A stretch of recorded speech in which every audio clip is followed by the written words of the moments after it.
As far as I know, all my ancestors were storytellers. My grandfather was a storyteller. My father was a storyteller. I loved their stories. They told me many extraordinary stories that kept me on the edge of my seat all the time. Some of them were made by themselves, and some were made by their fathers. Some of them were wacky, and some of them were very real. My favorite story was the story of an Iranian boy named Cameron, who during the First World War, when the Great Famine, a famine that caused the death of half of the country's population, hit Iran, he had to turn to cannibalism in order to survive, and now he is looking for an English colonel named William to avenge his sister's death.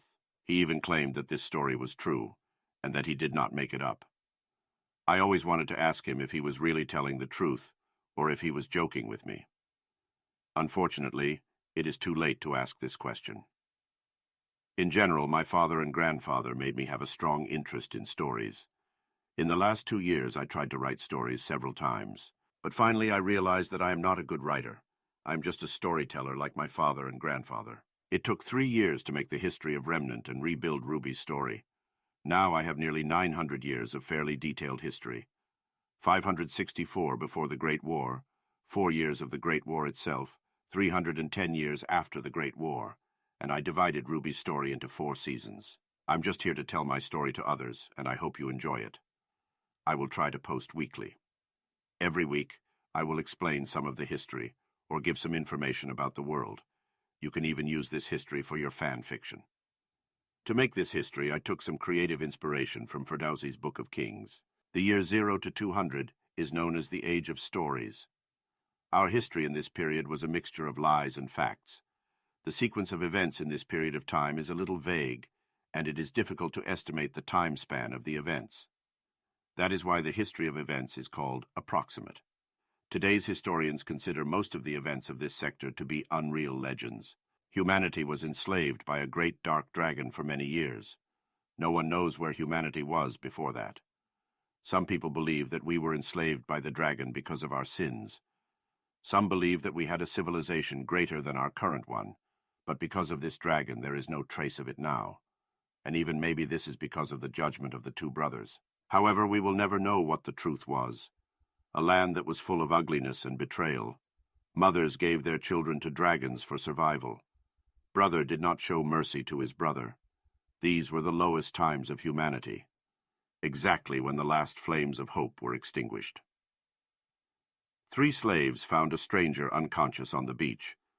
Although they still had doubts in their hearts, the 3 slaves quickly went to help the stranger. If the dragon found out what they were doing, he would have definitely eaten them. The first took him away from the beach and took him to a cave. The second looked for food to give the stranger, and the third took care of the stranger until he regained consciousness. When the stranger woke up, he told the 3 men without asking any questions, "You have done 3 good things for me, so I will do 3 favors for you." The 3 men asked the stranger to help them escape from this land. The stranger shook his head in disagreement. "You are now a free men. Only you can carve the path of your own destiny. All I can do is help you along the way." The stranger stood up and continued, "I will grant you 3 favors." The stranger gave them the fire with his left hand. One of the men, enraptured by the glory of the fire, tried to touch it and burned his hand a little. That's why he used the wood in front of him to hold the fire. The stranger continued, "I will give you knowledge with my mouth." He taught them how to build a ship with wood, and finally the stranger gave them his last favor. "You will have my sword," he said. The 3 men secretly shared this news with others. They spread it among the rest of the humans, and collectively they made a plan to escape. It took 30 days and 30 nights to build the ships.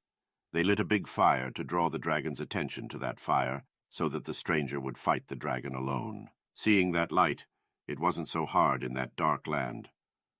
When the dragon reached the stranger, he took out his sword, a golden sword. The stranger had told them to sail eastward where the sky was blue.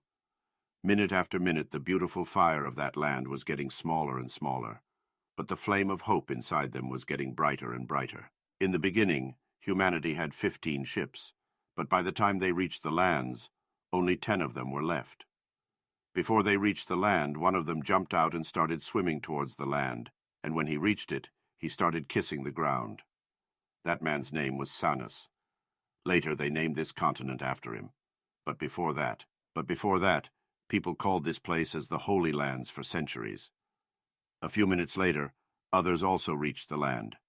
It was still too early to be happy. The sky was still black. They had no choice but to be patient. They had been on the move for a long time. They needed some rest. So they decided to wait. Some time passed until humans heard the first sound of a wolf's howl. This was the first time they heard such a sound. This part of the story is different between each family. Some say it was a rooster's sound. Some say it was a bear's sound. But for us, the story of the Lancaster family is the most reliable. After hearing the third howl of wolf, the sun dawned. The color of the sky was changing, and finally it turned blue. Of course, now was celebration time. They danced and rejoiced for 13 days.